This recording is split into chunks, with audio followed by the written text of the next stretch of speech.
President Obama used the South Carolina church shooting to score some political points.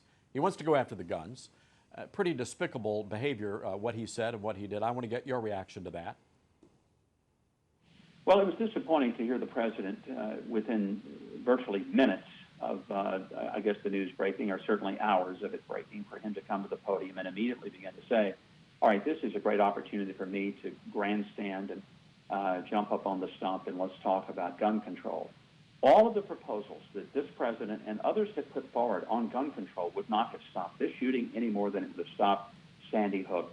The one thing that would have at least ameliorated the horrible situation in Charleston would have been that if somebody in that prayer meeting had a concealed carry, or there had been either an off-duty policeman or an on-duty policeman, somebody with the legal authority to carry a firearm and could have stopped the shooter.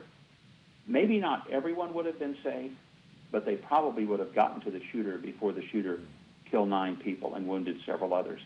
And I go back to what has often been said, and it sounds crass, but frankly, the best way to stop a bad person with a gun is to have a good person with a weapon that is equal or superior to the one that he's using. Ultimately, what we're dealing with is the evil. And I think what was particularly painful about what happened in Charleston is this happened in a church, in a sanctuary. We think of the word sanctuary, we think of a place of refuge and safety, a place of peace where heaven and earth meet.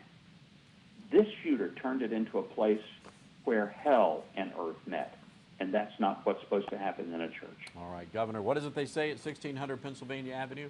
Never let a crisis go to waste. Wow. Governor, thank you very much.